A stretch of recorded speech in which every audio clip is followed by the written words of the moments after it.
Hmm. Hi, Hi, Meg. Gosh. How are you, dear? Good, good. Good. How are This you is a doing? new view for you. We're doing great. The weather just jumped up into the 70s yesterday. So I'm Oh, nice. so excited. The kids don't have to wear leggings to school, which is good because they keep growing out of them. Hi, guys. See one of our partners on here, Mr. Adam Griggs. I'm excited that he's coming. Hi, Bria. You're always so sweet, leaving us a little chat message. Hello, hello. Hello, this is Nasa here from West Coast Sitter. Sorry, my video is off for this meeting. Is that okay? Of course. Yeah. Of course. Perfect. It's 9 a.m. in Vancouver, so I don't look the best at the moment. No, camera can totally be off. That's no problem.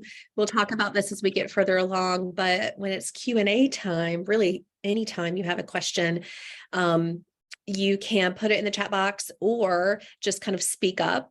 If you don't want to speak up, put it in the chat box. Akash or Daniel will read it for you.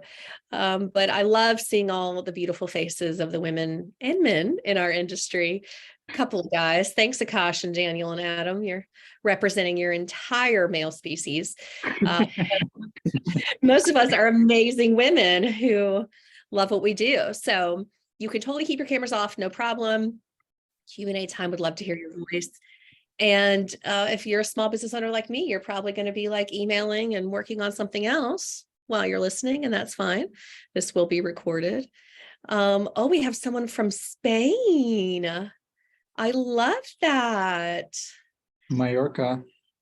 Isn't that where Rafael in Belgium? So bienvenida. I was speaking a little bit of Spanish to say welcome because Hi, I'm in Mallorca near Ibiza, so nice to meet you all. But I'm English. okay. Nice to meet you, John. Yeah, I nice was excited Thanks. starting to speak Spanish, but yeah.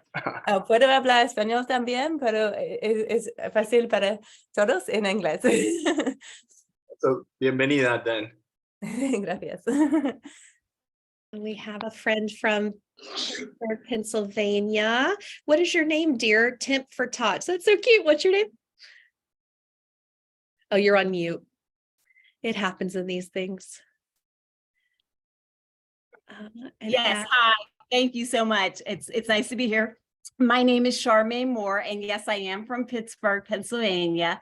It's wonderful to be a part of it. Thank you so much for hosting it, Engine Hire, and Megan, of course, thank you for providing all your expertise. Absolutely. It's my pleasure. I love what I do. Mr. Adam, one of my very favorite people in the whole wide world.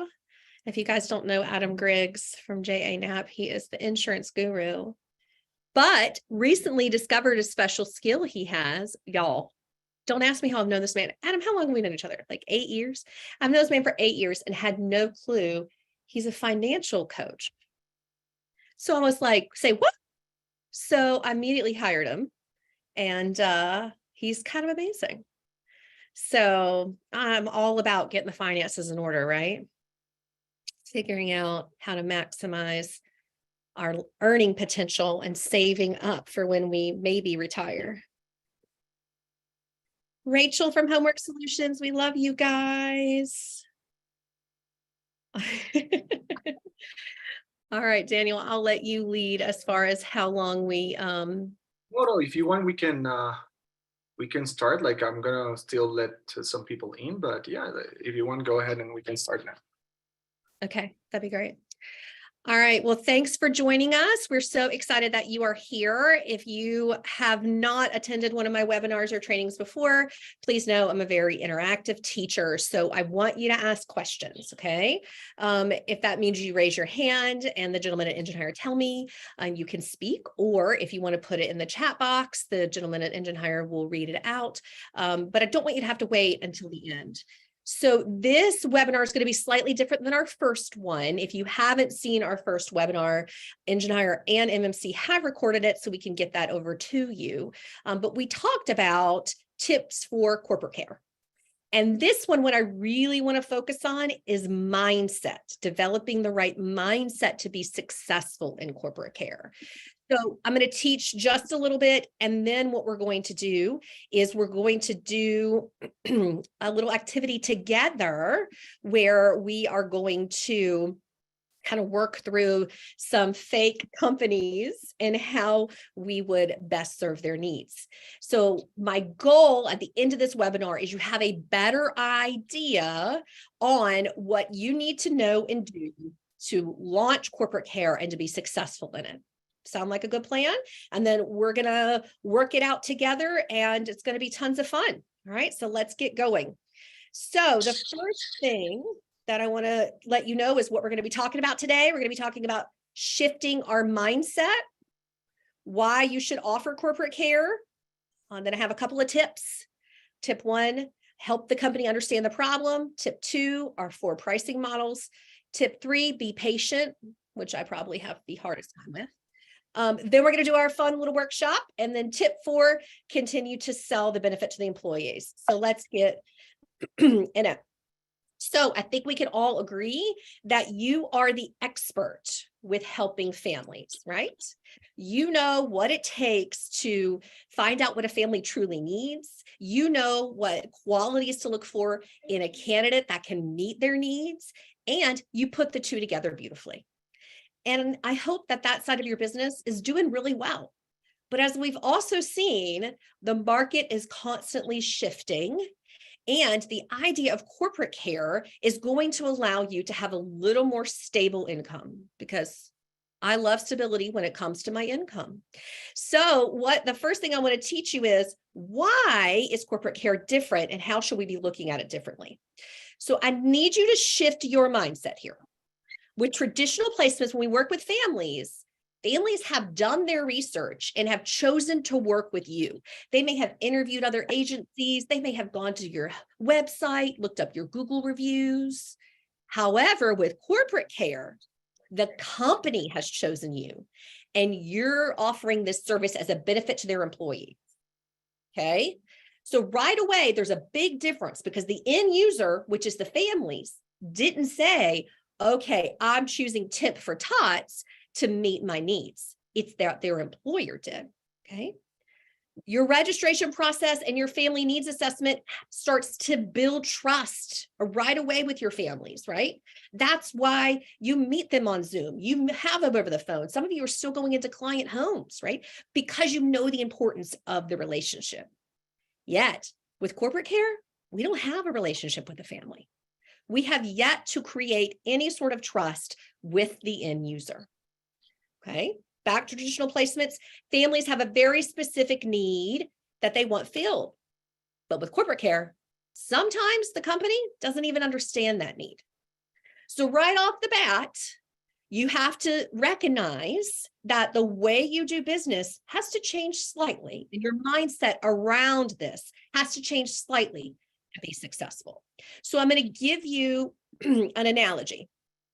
And it's the in-network provider example. So say, excuse me, you are working, we'll say part-time because you have an agency. You're working for an employer part-time and they give you health benefits. However, those health benefits only cover in-network providers, right? So you go to a new doctor, a new dentist, a new eye doctor, because that's covered. You don't go to the eye doctor that you normally would. So the families, the end users, are seeing you as the in-network provider. They're seeing you as the most affordable option, the most accessible option, but maybe not the one that they would have picked individually. Why am I even bringing this up? Well, I'm bringing it up because it impacts everything when we talk about the fact that you're going to have to build trust with them. This is not about finding a corporation and selling them some big package and making tons of money. That's going to happen, and that's a great benefit. But the truth is, it's about the families utilizing the benefit, right? If you sell them this big package and nobody books nannies or babysitters, they're not going to buy again. So you kind of have a new market here, people that don't know you super well, and you might get some different kinds of complaints than you've gotten before because of the lack of trust. So we're going to talk about what we can do to build that. And essentially, you have to sell the solution twice. You have to sell it once to the company to solve the problem their employees have, and then once to the employees or the families to assure that they use the hours the company has bought. So when you go down this road, I want you to realize why that is, right? Really, truthfully, you're not just the in-network provider, but you are the right solution. So today I want to talk about how do we effectively speak to both the company and the employee? And is it really worth all this work? Because this is a lot. And I can promise you that it is, but we'll talk about why. All right. So why should you offer corporate care? Quickly going to go through this. Guys, unlike nanny services, where in many of our markets, only the upper middle class to high wealth families can afford it because it's a luxury, corporate care is a real problem. Okay. It's going to help parents, especially working moms, stay in the workforce.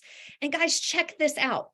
79% of companies plan to increase their spending on family benefits this year alone. 79%. That's a lot. So they may have never offered corporate care before, or they're exploring new options for better partners, right? Or they're increasing how many hours they give families. This is a need that we have never seen before. If you were a nanny or a sitter, or you have children, or you have nieces or nephews, you know, working from home is not a solution to the childcare problem. In fact, for me, with my 4 kids, it makes it harder.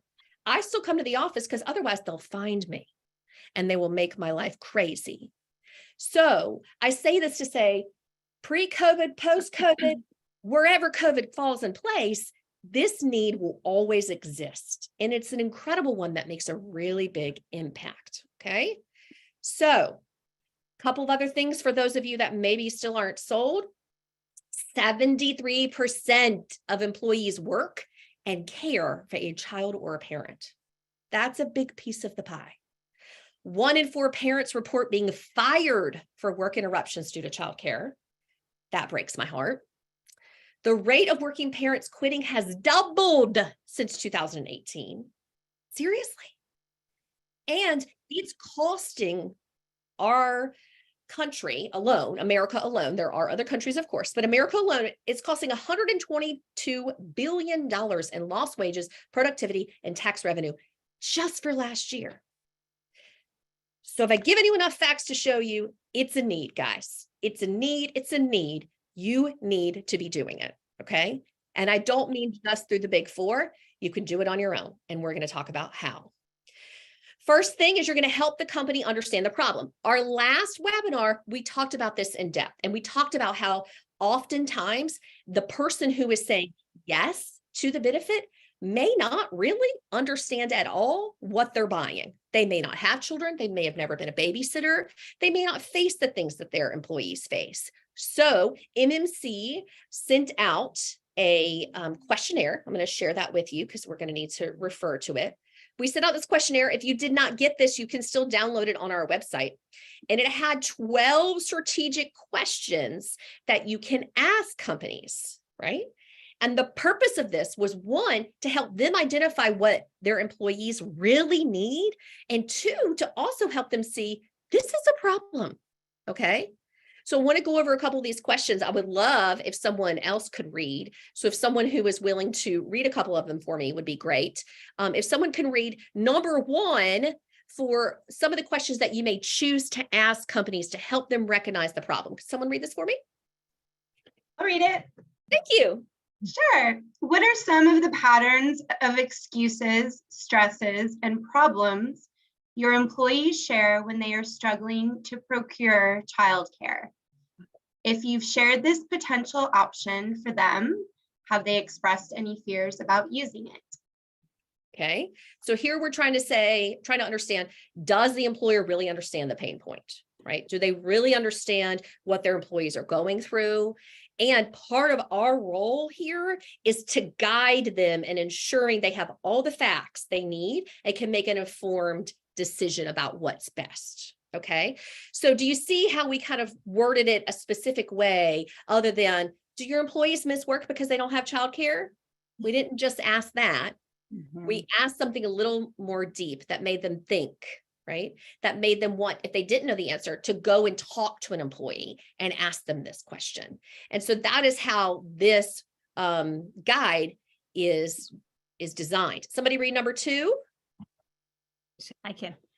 What are the consequences your business is experiencing related to childcare deficits each year, i.e. specific financial loss, absenteeism data, reputation and conversion issues due to reschedules, delays, missed deadlines, turnover, etc. Okay, so again, we're not saying our employee is unable to get the job done, right? We're giving them ideas on how, because that employee can't report to work, the trickle down effect that it's causing, right? And as we spoke about last time, we're not going to give them just a one size fits all templated solution. We're going to customize by your 4 options. We're going to customize the solution based on what they actually need. Okay, so asking these questions helps them do that. Let's do one more. If someone can read number 3. Oh yeah, I can read number 3. Thank This you. is Nasa here. If you can't resolve this issue, how will it impact the future of your business? Okay, so that is a really big one where we're, now we've spoken to the needs, the interests, and the barriers, and we're not trying to predict what they are, but we're really focused on, here are the needs, here is why you need to do it. How is this going to impact the business overall? So if you haven't downloaded the corporate care guide, make sure that you guys do that, because that's going to be the first step when you get that connection with the right person. Is you really want to help that company understand the problem as a whole. And we're literally just going through real life, going through this right now with a company in Winston-Salem. They came to us wanting a discount. They said, we just want you to offer our employees a discount. Well, is that really going to solve the problem? Right? So I got on the phone with her, did a bunch of research, figured out that it could solve the problem for maybe about 10%, but the other 90% can't afford our hourly rate because it's a lot higher when we're going through a corporation. So a discount's not going to cut it. They need to offer a different solution. So we'll talk about the 2 that we focused on. All right. Oh, I'm in grad school right now for consulting, and my professor said something that I wanted to share with you because I just thought it was great. If you are dealing with C-level executives, right? So a chief of HR, for example, a CEO, a COO, right? People with those abbreviations, C-level executives. You want to make sure that you're brief and brilliant. You are not asking them all 12 questions. You will lose them by question 4 or 5, okay? So when we submit the proposal to them, we want to make sure it speaks directly to the need, to the problem that you've identified. You're doing bullet points, you're being brief and brilliant. Remember, C-level executives, their greatest resource is their time. So depending on who you're speaking to, you're going to have to tweak how many of those questions you ask. I give you 12, so you can pick the ones that you like the best. Do not ask all 12. All right, good. Just make sure. Oh, there we go. You want to be clear, correct, and concise. Today, we're going to learn about options for solutions and continue to help you shift your mindset to work in this space. Do we have any questions so far, gentlemen? Yeah, we have one question.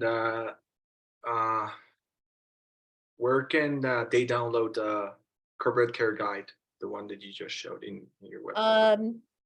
They can go to Metzger Consulting under bonuses, and it's right there under bonuses at Metzger Consulting.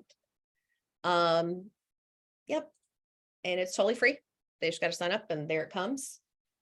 It's the very first thing that you'll see. Send me the guide. Okay. Okay, and we have another question from Maryland. How do we identify the right person to speak to? Good question, my friend. So it's going to need to do a little bit of research on the company, right? You're going to have to do a little bit of research on the company. And we talked about this in detail in our last one. But I would say employee benefits director, director of human resources, chief human resource officer. Those are kind of the people that you're looking to talk to. We tend to find that if you work through the relationships you already have, right? So clients that you're already working with.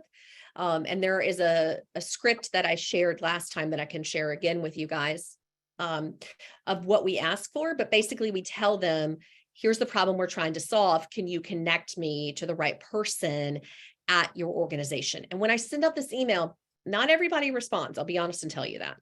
However, I have gotten in front of the heads of very large organizations that you would recognize even if you weren't in my city. And the email introduction is so much better than like a LinkedIn message or an email that's going to get caught in spam, right? That email introduction using the network you already have is huge. Your nannies, where are their family members working, right? Your clients, what are they doing? Where are they working? Who can they introduce you to? Okay. But those are the titles that you're really going to want to be looking for. Employee benefits director, director of employee benefits, HR manager, head of HR, chief HR.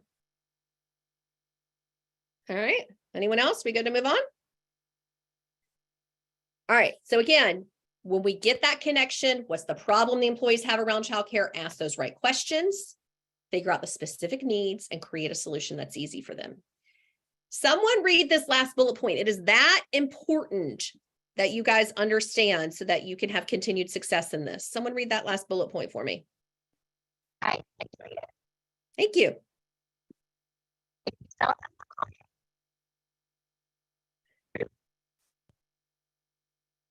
Okay, I think we lost you there. But thank you, Rihanna. I think that was you. If you sell them a contract and they don't understand the true needs, it will fail. Okay. This is all about relationships, which is one of my core values here at MMC. So maybe it's one of the reasons why I'm so passionate about corporate care. But it's all about long-term relationships. So let me give you guys a scenario, because I'm sure this hasn't happened to you guys. I'm sure it has. You have a really great month with placements and you do, I don't know, 5 placements in a month and you're rocking and rolling. And then next month, no one signs up at all. And it kind of goes like this, right? A little bit of a roller coaster. And that's hard. How do you pay yourself? How do you cover your expenses? How do you plan ahead when you have a roller coaster of cash flow? So what if you had just, I don't know, 2 corporate clients, 2 corporations that you could count on to give you a large amount of money every year at a certain time? When I say large amount of money, it's going to vary anywhere from $10,000 to $250,000, right? But every year you knew that was going to come because corporations pay in advance. So you could count on that.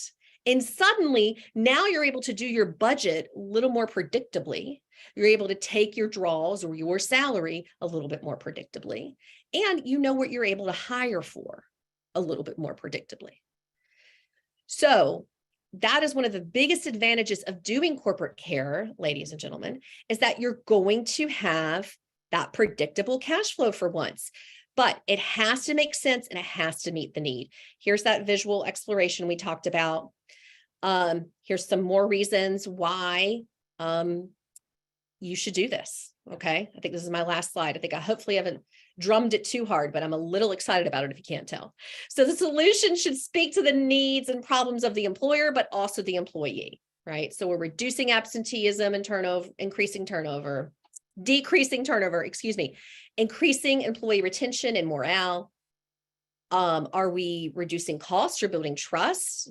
Are we reducing barriers to access, right? All these things that you can think about can be ways in which you sell it. So let's talk about our 4 options. And then if y'all will start thinking, we're going to have our 4 different companies that we are going to chat with today to find out what their need is and what option's best for them. Y'all getting ready? Okay.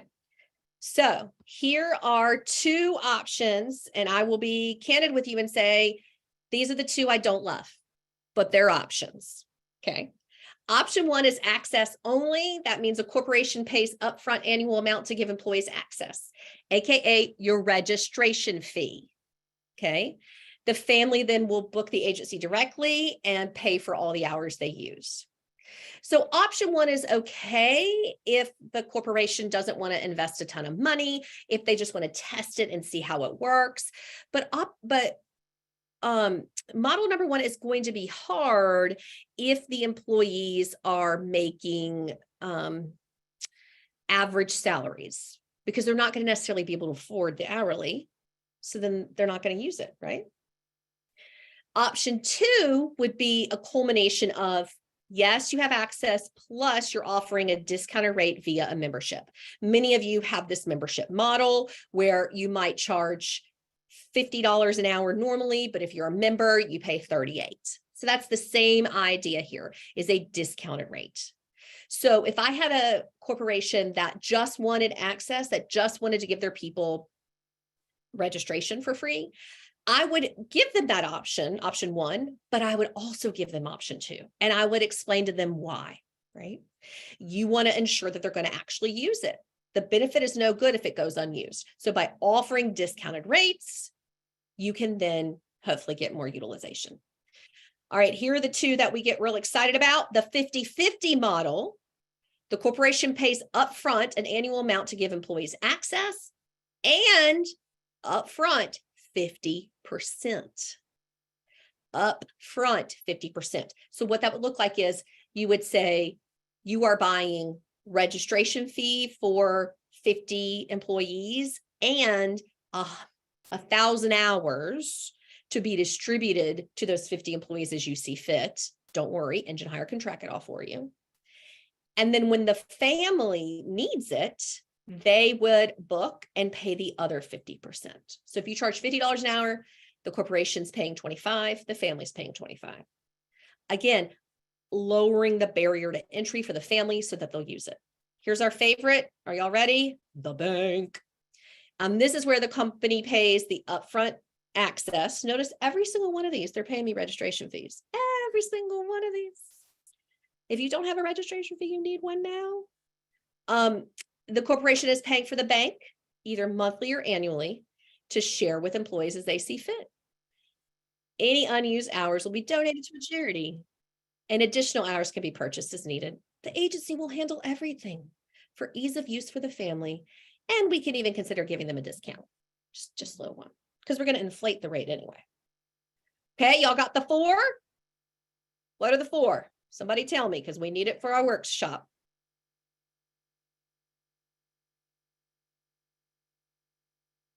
Come on, friends. What are our four options? Okay. The first option is access only. Option two is membership. Option three is 50-50. And then model four is bank of hours. Right. Very good. Which of the four options would get the most utilization because it reduces the most barriers? Model number four. Very good. Very good. All right. So tip three is to be patient. You have to know this, guys. The sales cycle for corporate care is a lot longer than what you're used to. Many times the decision makers for the company are not the users or the parents. They may have boards of directors that they have to meet with, and they only meet, most boards only meet quarterly, some meet monthly. They may have C-level executives to approve, okay?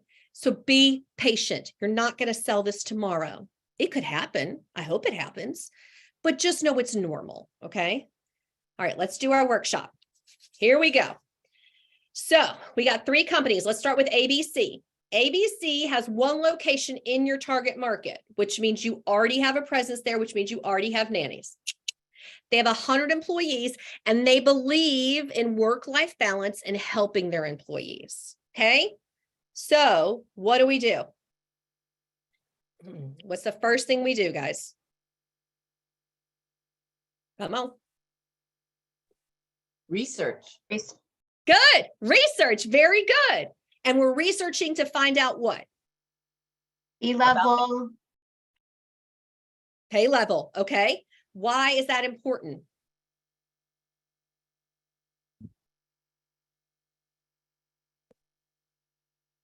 To know if they can afford us. Yes. Can the end users afford you? If someone's getting paid $18 an hour, they cannot afford $50 an hour for childcare, right?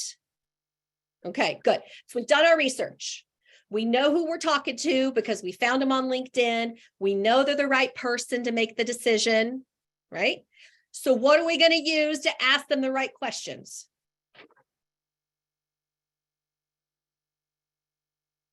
The corporate care guide. Right. And are we going to ask them all 12? No, we're going to be brief and be brilliant. Very good. So we've asked them the questions and we've identified they don't care the cost. They want their employees to have exceptional work-life balance, love working there and telling all of their friends. So which two of the 4 solutions are we going to suggest?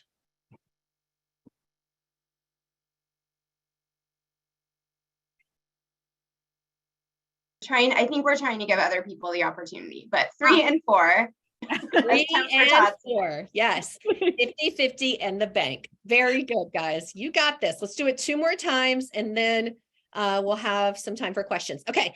The We Know Best law firm, 1 location, your target market, 60 employees, needs employees in court, no matter the cost, right? So what are we going to do? Tell me, somebody new that hasn't spoken. What do we do? How do we meet their needs?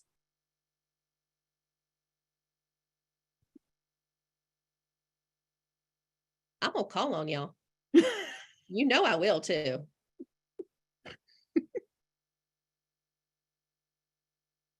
All right, let's call on Rebecca. Hey girl, hadn't heard from you in forever. Rebecca Percy, what's the first step? Rebecca's on the phone. Come on, guys. You got this. Let's do it. Oh, sorry. Oh, sorry. You're good. Oh, I was just gonna, you're asking what the first tip was that you explained?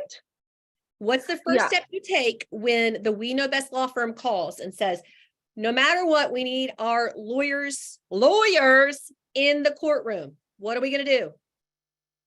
We're gonna help the company understand why they need to hire a nanny Very good. to help with this. Yeah. Good. By asking the right questions. And when we ask the right questions, it's okay, Rebecca. Sorry to call you while you're on the phone with payroll. That's important.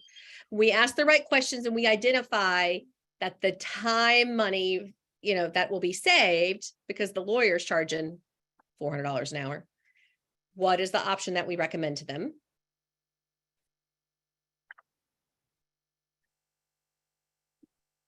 Oh, sorry. What is the option you would recommend? Oh, sorry. I thought you were talking to me. You're Sorry. okay. I'll follow you all the way through, my friend. ahead. Do you offer the access only, the discount, the 50-50 bank, or the 100% coverage? I feel like maybe the 50-50, but Okay. also the discount one might work too. Okay. Like giving a discount on the placement fee, for example. Okay. All right. So you're focused on a full-time nanny, right? Yeah. Using full-time nannies.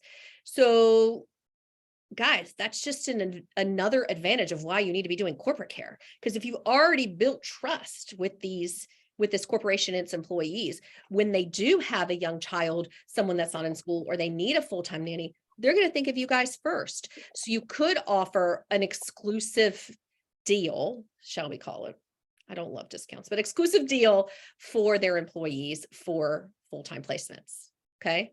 But for corporate care, the 50-50 is a good option, and the bank. Okay. Last one. If you've spoken up already, you can speak again because it's different this time. 123 accounting firm has 2 locations in your target market with 200 employees, and they just want a discount for their employees. That's a lot of people. That's a lot of people, isn't it? So what are we going to do? Come on, guys, talk to me. At that point, do you want to help them to understand what the problem is so maybe they can think differently? Yes, ma'am. You got it. You are so brilliant. It's good to see you. Thank you, Megan. What else? What else are we going to do? What's next?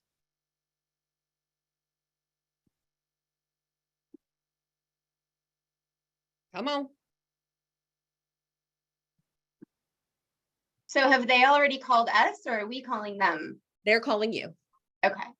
So I would say we would give them the 4 options. I know they only want a discount for their employees for the initial registration fee, right? Mhm. So do we just speak to that, or do we actually give them all the options? That's a good question. So it asked the right, so research shows, remember when the industry, everybody was offering 3 placement tiers? With 10%, you get 30 days. With 12%, you get 60 days. With 15%, you get 120 days. Remember that was like the thing for like the past 5 years?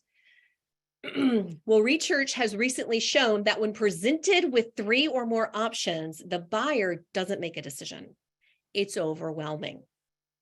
So I've been recommending to the MMC community that they do what's called the Chipotle method, which is one option where you can add. Okay. So taking that idea, I would say 1, 2 options that are tailored to what they asked for. So as, is it Jackie with the Mother's Prayer? It's Jackie, right? Yeah. So Miss Jackie shared, we asked the right questions to get their mindset. So if they can identify and recognize that this is a true need that is impacting their employees and their business, we would be able to sell them 3 and 4. But we don't want to just assume that, right? We want to really hear what they have to say. And if it means we offer them just 1 and 2, that's okay. They may just be getting their toe wet and hearing the responses of the employees. And then next year, when it's time for renewal, we have a discussion of here's what our usage was, here was the feedback, here's what we suggest we do for next year. So I don't want you to go into every scenario with, here are all the options in the world, because you're going to overwhelm them, right? They're not going to pick one. I want you to really hear them, hear what their needs are.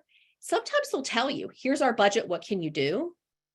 Unfortunately, most of the time they don't say that. Sometimes they, will say, here's what we want. What does that look like? Recently, I was working with a corporation and the end user had or the decision maker was not an end user. She had no clue. So I had to make a video at going through the proposal, explaining it to her so that she truly got it. And when she did, she was like, oh, this makes so much sense now. But that told me that my proposal might have been a little not succinct enough, because anyone should be able to pick up the proposal and understand what you're selling and why you're selling it, right? If you have to send a video with it, there's too many options. So we're still learning and perfecting. It just kind of depends on the corporation. But again, I don't want this to come across as an out-of-the-box solution that's going to fit anyone. That's why I give you the 4 options so that you can kind of tailor what works for that company. Good? All right. I have my last tip, and then we're going to go into questions. Does that sound like a plan? All right. 1, 2, 3 accounting firm with your 200 employees. Please sign up.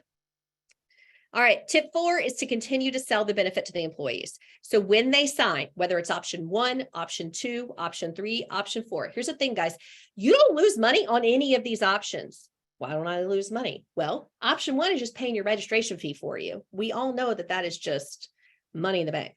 Option 2 is paying your registration fee for you and the discount that you set, because you know what your gross margins are, at least 35% when you employ, and therefore you won't go below that. Okay. Option 3 is the 50-50. They're going to pay you in advance. You've set the margin high enough that it's not a problem.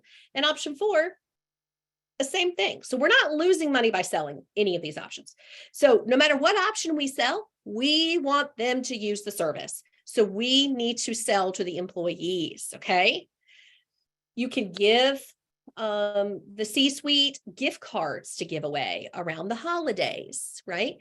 Handwritten notes to the C-suite, to the contacts that you have, regular updates of usage, maybe once a month, once a quarter. You're brief and brilliant and tell that contact what an amazing decision it was to partner with you. And here's all the families that benefited because of it, right? You could ask them, how do you want me to engage with your employees? What would work best?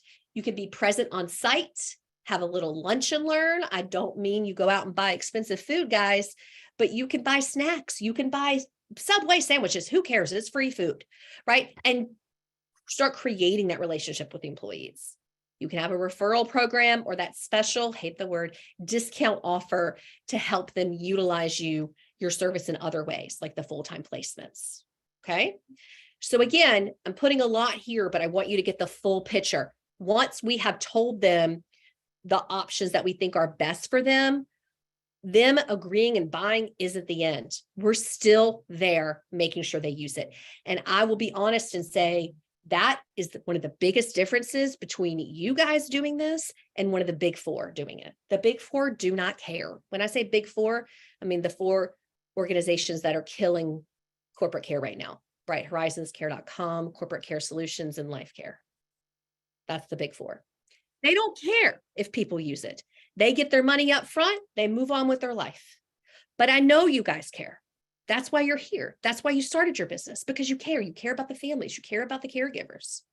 And that's going to be your key differentiator and what's going to make you so successful. All right, question time. You guys can just ask them out, or the gentleman can read them for me, whatever you guys want to do. Daniel. Megan, Yes, dear. this is Jackie. I have a quick question. Yes, ma'am. Is there a another option for out of network as far as a daycare option? Had you built that into it? I haven't, because the way that I'm designing the program is for that individuals that are already doing placements are able to offer this easily, right? So to me, a daycare would be a big barrier to entry. To you who has daycare experience, yes, let's explore that. Why not, Jackie? That works for your organization. That could work for your community. Absolutely. If you have connections with daycares, why not? Okay, just a thought. Yeah, it's a great thought. And I would take it even further to say, on that same note, if you're already offering pet care, if you're already offering companion care, great, more that you can sell as benefits to the corporation.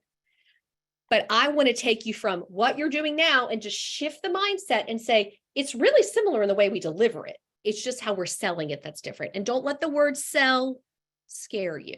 If you believe in what you're doing and you believe in your caregivers, then you're problem solving is what you're doing. That story that you tell yourself in your head about selling and how it kind of makes you icky, move past that and look at it as, I'm creating solutions. I'm solving problems. So for you, Jackie, and for those of you that have those awesome experiences in daycare, do it, girl. Do it. I love it. Thanks. Mm-hmm. Other questions? Hi, Megan. It's Dara. How are you? Hey, I'm good. How are you, Dara? Good, good. So we're really referral based, and I'm wondering if this type of backup childcare stuff, which I know, Stacy Steelman, who I adore more than anybody on the planet Earth, has her hand in the big cookie jar down here where we are. So it's really something that I haven't touched. It actually scares me to death, the amount of management of this. And so as a referral agency and not a staffing agency where these women and men in the company are referral based, they are not my employees. They're the employees of the families. How does that work? I mean, would I have to have A, insurance policy, and B, yep, okay, that's what I thought. So, okay, then that makes a lot of sense. So we would have to get the gals kind of on board to a payroll kind of company and then go that. Okay, good stuff. So for those of you that didn't catch my facial expressions, any business that you have, whether it's a nanny agency, whether it's making widgets, whether it's making cars, there is always some level of risk involved. Professional liability insurance is critical. It is the only way I sleep at night, is because Adam Griggs, wherever he went, takes great care of us and ensures that we're totally covered. So when we get that phone call, and we've gotten it, that says, we're so angry, we're going to sue you, I make one call to Adam or to his organization. He lets the insurance company know, they handle it. I'm out of it. I don't have to stress. I don't have to stay up at night. I know that my 4 kids are still protected because I have that shield. Okay. Whether you're employing, whether you're referring, I don't care what your contract says, you still need professional liability insurance, at least in America. I would also think Canada. Other parts of the world, I'm not as familiar with how their judicial system works, but here they make it real easy for people to sue you for any reason, right? I spilled coffee on myself. Well, you ordered hot coffee. So you want that insurance. The employment piece is important to me for a couple of reasons. One, when they are employees, you can tell them what to do, how to do it, what to wear, when to show up. Okay. You control, as much as you can control, the quality of work. When they're not employees, they can do whatever they want. And in fact, when you look at the IRS 12 points between independent contractor and employee, one of the points of an independent contractor is they can say, I'm not going to do this job today. I'm going to hire, Dara to do this job instead. Do you want your nanny subbing out nannies for other nannies? No, thank you. So don't let employment scare you. We're going to do a follow-up webinar all about employment. I've employed people for 20 years. You don't let it scare you. Look at it as an opportunity. And if you partner with Engine Hire, they have all the technology. Everything is automated. We've eliminated 1.5 positions here at Preferred Childcare because of the automation. We don't need to be, it's tracking everything for us, right? So understand that if you have the right technology in place, you have the right systems in place, it doesn't have to be scary. And you don't have to go out and hire 100 employees. You could start with 4 or 5 and see how it goes. One company, 4 or 5 nannies, get your feet wet, get you moving. Okay. What else y'all got? I got some messages here. Gentlemen, are y'all here? I don't know what. Yes, yeah. Okay, so we have a question from Maryland. And how do we assure the company that we have enough care providers to serve their employees? Good question. So you're going to do your research. You're going to ask your questions, right? One of the questions is going to be, excuse me, around families and utilization. So for example, literally yesterday, having a phone call with a wonderful, wonderful agency out of North Carolina, not my own. And she was approached by a corporation out of Arizona. And she was like, do I go to Arizona or not? I was like, well, it depends. What do they want? And we went in with option 3 and 4 based on the research that she had done. However, they came back to her this morning and said, oh, I know we have 200 employees and I know we want full coverage for them, but I just asked them and only 2 of them really ever need childcare. Wait, what? What? How did you miss that in the question in the beginning? Don't waste your time putting together a proposal if nobody has kids or wants kids, right? Or is going to use childcare. So worst case scenario, and it's not even worst case, Maryland. Worst case scenario, you get a corporation and they say 80% of our employees have kids, 80% of our employees utilize it now because we're with one of the big 4. We just want someone more local that is going to have a better deliverable. It's going to have better caregivers. Can you do it? This is what you do. Absolutely. We know exactly what your employees need, and we're here to learn more about them to make sure that we have tailored our solutions to meet all of their expectations. We're going to need 6 to 8 weeks to get you guys up and running because we're going to hire a team just for them, right? And then you call your friends, you hire a VA, you call Megan, she'll come to San Antonio, and we get your tribe of employees going, right? You guys can do it. That is going to be literally what I call worst case scenario, is they hand you $100K and you have to tell them 6 to 8 weeks before we can start. I can think of worse problems to have than being That handed sounds a bunch of great, money. Megan. So no joke, we did this, I think it was like 7 years ago. I sat in this boardroom and it was actually for a church. I know that sounds weird, but it is a mega church. And they said, Megan, we do worshiping well and you do childcare well. So we want you to do our daycares, our after school cares, our summer camps. We want you to do it all. And we're going to need I think it was like 55 full-time teachers. And I was like, no problem. We've got this. We will find out exactly what your families need. We will customize it, blah, blah, blah, blah, blah. They signed a big old 6-figure contract. I got in the car, I called my COO and I was like, we're going to have to learn to hire teachers like now. And we did. And they paid us a lot of money for a very long time. Wow. That's awesome, Megan. You're the queen of it. That's for sure. All I'm saying, my friends, is there's no hurt in trying, right? Most of the time with my consulting clients, that's not what happens, right? What happens is small growth. But I don't want you to be afraid of growth. You've got the system, you've got the technology, you've got the information. You can do this. We can hire you VAs. Level is an incredible organization. I could put you in touch with the CEO tomorrow. He'll get you people that are fluent in English and we can roll. All right. Okay. What else do we got?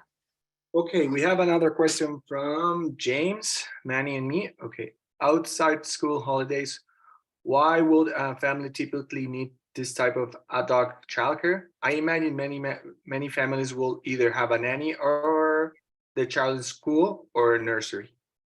Okay, a really good question, James. So this type of childcare can be utilized in a couple of different ways, right? We are not going to police it because that's not our job. What I have seen that it's used for is the following.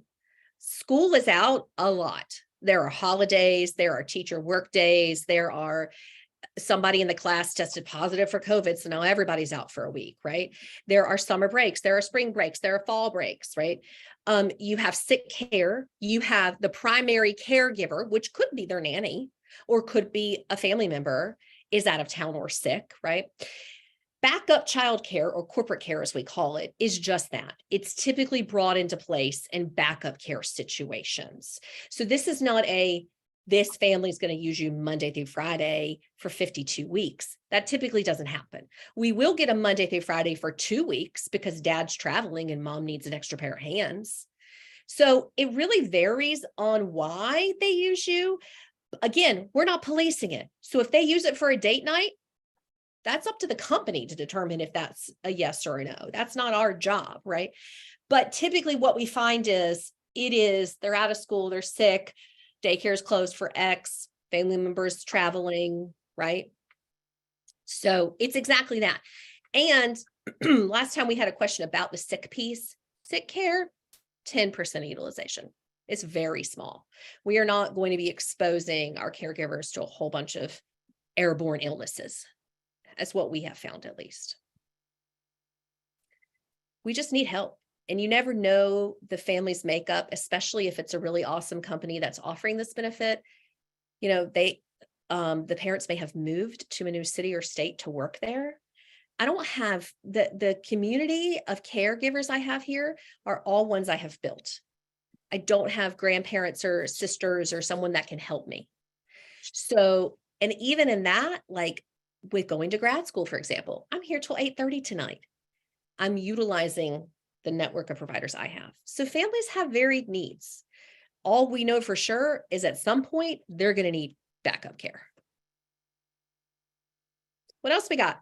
Okay, another question from Lisa. Megan, what do you believe is the current competitive registration fee to charge companies? It's a really good question, Lisa. So I'm going to tell y'all a secret. It's not a secret any longer.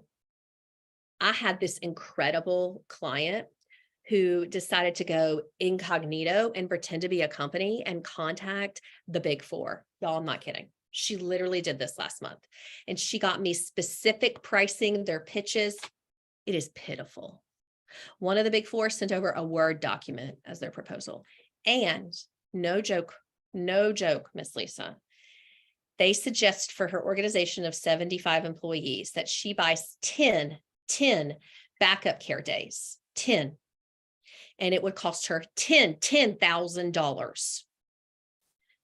That's $1,000 a day, max 8 hours. And here's the other thing that the Big Four are doing that gets under my skin. If mama only needs someone for 5 hours, the Big Four counts it as a full day. Why? Why is that a full day? You're only going to pay the caregiver for 5 hours. Why are you penalizing the corporation for a full day. So if that gives you some ideas, you've got a lot of leg room here, a lot of leg room, a lot to work with. So we value our registration fees the same, $250 per person. That's not what we actually charge the organization. What we like to do, and I'll pull up a proposal real quick, but what we like to do is we would like to say, this is the value, but we're giving it to you for this, right?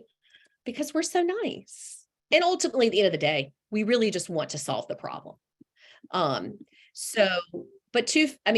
You also could go to our website right now and see that it's $250. We didn't make that up. We didn't inflate that. The inflated thing is the hourly rate. And that's because it's a corporation. Think about it. If you've ever planned a wedding or had a wedding or know anything about weddings, the second you contact any sort of organization and say, it's for a wedding, boom, it goes up 50% every single time. Okay. The corporations have the money and the pockets to pay, right? You're having to do something slightly different. It might require more staff. It might require more technology. You shouldn't feel guilty for charging a fair rate and being able to pay a fair rate. I'm pulling up a proposal while we keep talking questions so you guys can see it. Okay. Awesome. Thank you, Megan. You're welcome, my friend. Always good to see you. Megan, I have a question. This is Masa here. I'm just wondering, you mentioned registration fee. What you're charging is $250. Are you talking about the search fee, like the initial, like before they start? Are you talking about babysitting service? So at Preferred Childcare, you pay me $250 before you can utilize anything. Before you Even anything. Anything. It's a you pay to play, right? It is a way to ensure that the families are serious about getting childcare, can't afford childcare. Does that card go through? Are you chasing them, right? And they take you more seriously if you have a registration fee. Think about it. We have a fancy gym here, sports center, and they have a membership fee and a sign-up fee. Y'all, it's something crazy for North Carolina. I was a member there for like a year. I think it was like $199, and then you paid per month like $98. I'm going to Sports Center if I'm paying $98 a month versus Planet Fitness, $10, no sign up, they could care less, right? So it's all about your branding, meeting the needs of your clients. But for us, we found that the registration fee was critical and important because it allowed them to become a member, allowed them to have access to our service, and made it a little bit more exclusive. Okay, so here is an example of the bank, right? So waived registrations for up to 30 employees to access our service, valued at $7,500. But the whole thing is $7,997. So I'm not asking them for $7,500. I'm giving them a small discount, right? It's actually a pretty big discount if you ask me, but all that is, guys, is pure profit. But if those employees were to go to my website today and wanted to access my services, they would have to pay me $250. And they do all day, every day without talking to me. It's crazy. Okay? So Megan, are they paying $250 per employee? Technically, that's what this says. Yes. Yeah. Okay. Got it. Got it. Yeah. And then in this offer, based on what they needed, we gave them 144 hours or 18 days. See, I'm differentiating myself with the big four, saying you can pay by the hour to use as they see fit, right? Access to backup care, employee marketing initiative to ensure success, tracking, thank you, Engine Hire, and access to additional hours. Again, this is tailored towards my community, not yours. So please note, we do have a 4-hour minimum reservation. No nanny wants to go anywhere for less than 4 hours. Right. By the way, I don't know, I saw a couple of California agencies on here, and after going to APNA, I raised my fees in January. So we're now doing finally, San Diego, I feel like we've caught up to LA. We're doing a $500 registration fee. I have not had one person balk at that. Not one person. Yep. Yay. Hooray. Hooray. And so we're at 18, 20, and 22% and 25%. So we're getting there. I'm so proud of you. That is awesome. Thank you. We're Awesome. super stoked. So right on. Thank you, Megan. You're awesome. You are awesome. So You're thank you. sweet, guys. I appreciate y'all this opportunity. All right. I am texting my client that I'm running late. So let's take 2 more questions and then I have to go jump on this consult. 2 more. Who's got them? Okay, so we have a follow-up question to Liz's question from Bridget. Okay, what is the difference between the hourly rate you charge the company versus the hourly rate you pay out to the sitter? Good question. So it's going to vary per market, but if you're employing, you need to be at least 35% margin, at least. I would love 50, but at least 35 to cover your overhead and things of that nature. So at the end of the day, I think if you stay above the 35, you're going to be able to cover most, but with what you can charge corporations, I would love to see it more towards 45%. Okay, and last question, Meg. For the banking hour option, do you suggest a certain amount of hours per month per employee? Oh, that's a good question. So I think it really comes down to hearing the corporation out and what they want, right? And not going in too big. So I'd rather go in with a smaller package, as you saw, 144 hours. That's not a ton. I'd rather go in, have it totally all utilized, and then be able to tell that executive, your employees are loving this benefit so much. We are at 75% utilization. Do you want to go ahead and secure more hours for next quarter, right? That looks great, doesn't it? Versus if I sold them 20,000 hours and we're at 10% utilization, they're going to be kind of grumpy about it. So I don't have necessarily an equation. I think it depends on the research you do and what offer you're giving. So for example, if you're giving the bank, you know that more utilization is going to happen than if you're doing 50-50 or the membership discount, right? So there's not really an equation. I could work on like guiding you guys though on what that would look like. That's a good question. So it's really going to depend on what they say, budgets, their hourly rates that the employees make, right? There's a lot here. And that's why we want to ask the right questions up front in that corporate care assessment. So, all right. Was that helpful? All right. Very helpful. Thank you so much. Good. So next month, let's talk about employment and let's talk about what you need to do and how to make it easy and how to not be scared of it. Does that sound like a good plan? For those of you that have already partnered with Engine Hire on corporate care, we are now offering group coaching. So the gentleman will email you information to join that group coaching. And that's going to be just diving deep and answering questions that you have individually and learning from one another. So I'm excited about that.